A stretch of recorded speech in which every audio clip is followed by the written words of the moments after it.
Drew Bledsoe, even though he didn't win the chip, I feel like if Eli going, I know because he gonna go because of his name, not only just his name, but like he did beat the GOAT. He did beat Tom Brady. It's hard for me to say that, but he did beat Tom Brady twice.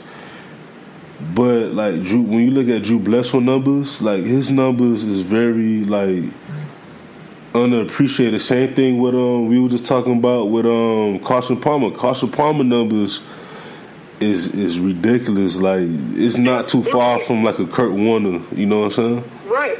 He was really good. That injury kind of changed a lot of it. And the one against the I think it was in the Steelers. Yeah. And I think. Yeah, he got. I think it was his knee. I forgot what it was exactly, but yeah, that changes a lot. That might have been the year the Steelers won the Super Bowl. Like I won in 7 or 8, something like that. Yeah. Yeah, something like that. Maybe it was a little earlier, but whatever. But yeah, back to the draft thing. It was the 80. I just pulled it up the 83 draft. Yeah, 82. Yeah. It was John Elway. Look at Talk Lackage. Jim Kelly. Eason, whatever. Ken O'Brien, but then there's Dan Marino. Like that, Dan Marino, Jim Kelly, and John Elway in the same draft is kind of nuts. Like that's 3 Hall of Famers right there. It's crazy. And dude, Eric Dickerson was the second pick in that draft. I know running back, but still Hall of Famer. That's crazy. They did like a top 10. They said not even just with the quarterbacks, but like you had running backs in that class. You had defense. They said actually in that class. That class is one of the most underrated classes in terms of like defenders as well. When I had looked at one of the videos, there was like it was a lot of people that came out in that class that was like they in the Hall of Fame in terms of like defense. But right. It's just amazing like how like just sports like whether it's football, basketball, baseball, hockey. You look at soccer right now. Like our women's team, they blew out. Who it was? It wasn't Italy. It was darn it. Hold on. I watched it too. I'm not sure. It wasn't. Was it Thailand? It was Thailand. Yeah, Thailand. It was 13-0. That was the record too. I think right. Yeah. Like the largest margin of victory for the thing. Like for a World Cup game. Yeah, for a World. Yeah, in general, like even the men's. For a Women's World Cup game. Yeah. Yeah. So it's just amazing how like and another thing I want to ask you too is real quick is like we grew up because when you around my age I was born in 90. 96? No, 90, like 90. Yeah, so I was born 20. Yeah, I'm 28. Yeah, so like I was born 92, so yeah, we millennials, like especially we the older. Yeah. I mean, I was born late 90. I was born December 90, so I'm basically 91. So yeah. We basically grew up in the same exact, like, time period. Yeah, so, like, our generation was more like, we was a social birds. Like, people don't understand, like, our generation was really the last generation where, we had the internet, we had video games and stuff like that, but we still went outside to play. Yeah, exactly. Like you go home from work. Hold on a second. So yeah, you come from school, right? And like a lot of kids now, they go to, they go outside and they play on the iPad, they play on video games, whatever. And yeah, so. Sorry, where was I going with that? So yeah, a lot of kids now, they go in and they just stay inside. Like I go home, go play football, play basketball. Like I was neighborhood kids, like I would always do that, and then come back in and then play video games. Like nowadays, it's not. And then Saturdays and Sundays, forget about it. I used to have a hoop outside my driveway. All the kids would come play. And like mine, I had a hoop where it was like. It was hard to like change the height, so we do dunk contest a couple houses down with one that you can move easy. Just stuff like that, like neighborhood football. Like those are some of the best memories. And like you're right, we're like the last generation to really enjoy that.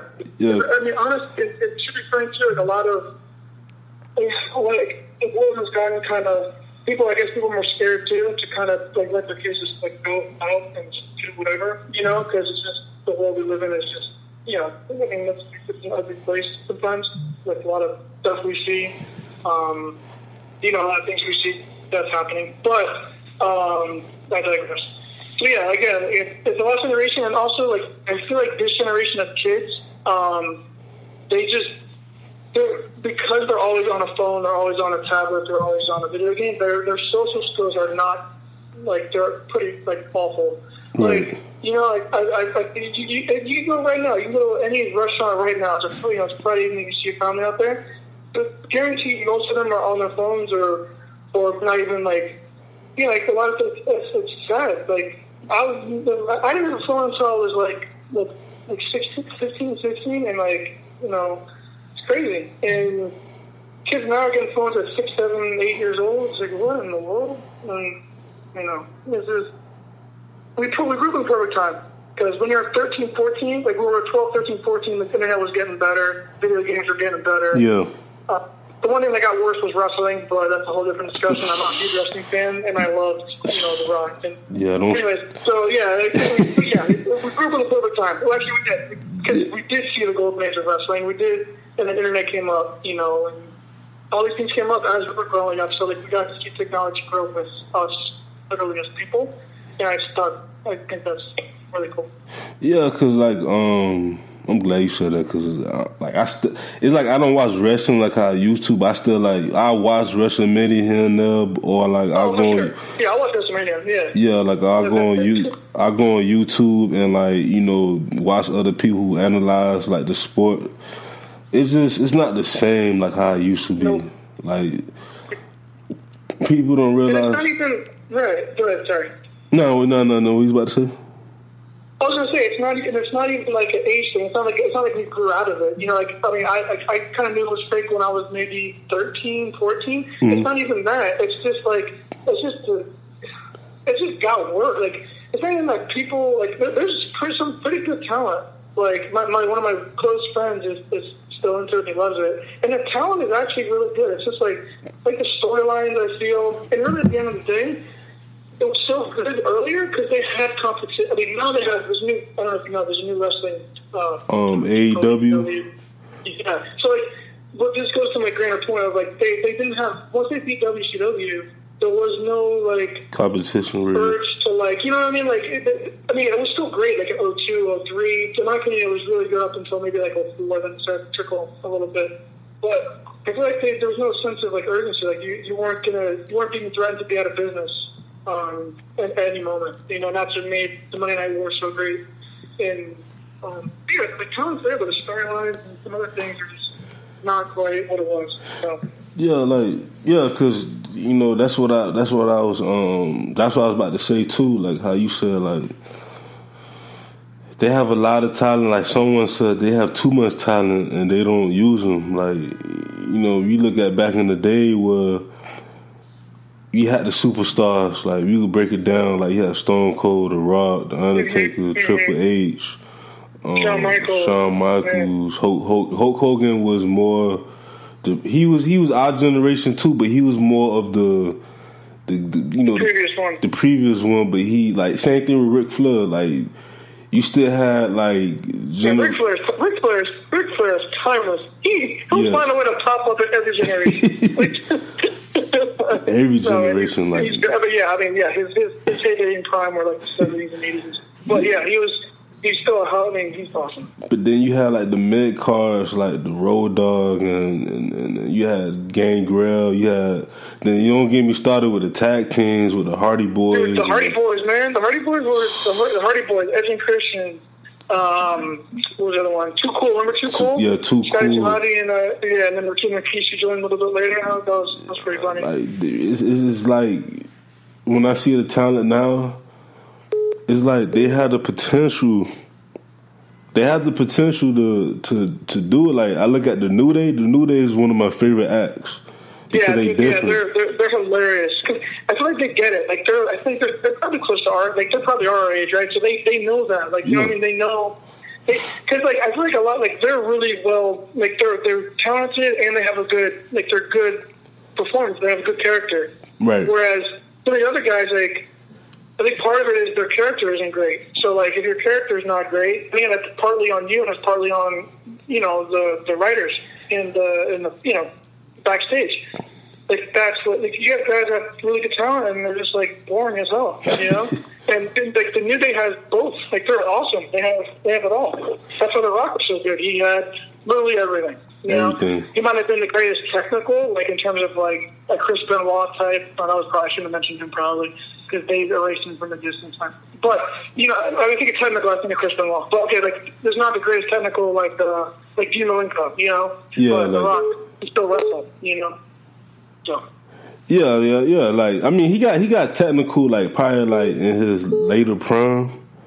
Yeah. But once his athleticism kind of went, yeah, exactly.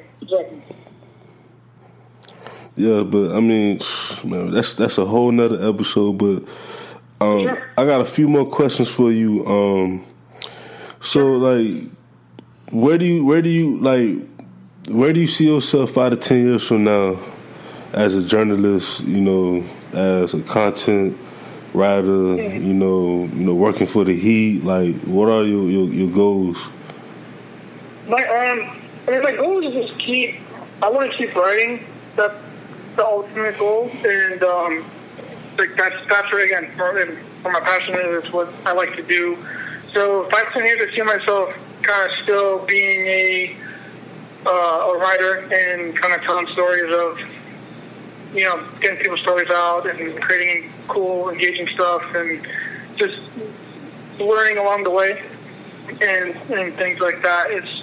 That's really writing again. It's what I've always kind of wanted to do, and I just feel proud when I put something out. I'm sure when you hear publish on your episodes, I'm sure you might get the same feeling. But when I could publish an article and I see it right there and I share it and I distribute it and, you know, trying to see what, you know, people like, you know, engagement and feedback, that's what makes me the happiest. So that's where long story short, that's kind of doing the same thing. Yeah, man, that's what's up, man. Like, I tell everybody, you know, that come on my show, like, even the people that's well known, I tell them, don't forget about me. Like, whenever you reach that next level, just, you know, you need someone, like, if you want to just, you know, come on the show for a conversation, you know, just not even just about the podcast, just like anything, like, you know, just hit me up. I don't know, right? I mean, it's pretty clear. Like, we kind of like we driving a lot. Like, you and I, like, just in this like hour we talk, like, we driving a lot of things, and we kind of like again, that's part of it's probably going up in the same area and growing up in the same time period. Like, we kind of like agree on a lot of things. So yeah, it's hard. Again, this is kind of why, you know, again, always talk, you know, network and you know, meet people, talk to people. Again, going back to the generations, the newer ones don't do that. So, but yeah, man, yeah, man, that's something that, you know, we could probably talk about next time, because every time, like, I have a guest on the show, whether they around our age or a little bit older or a little bit younger. Like, I remember I had a couple. I had a couple artists. They was born in '99, and I call them the Last Hope, because it's like, I don't know how, like, the millennial and the centennials. I had different definitions where the millennials is from like 1980 to like 2001, but then it'll be like the millennials be from like 1982 to like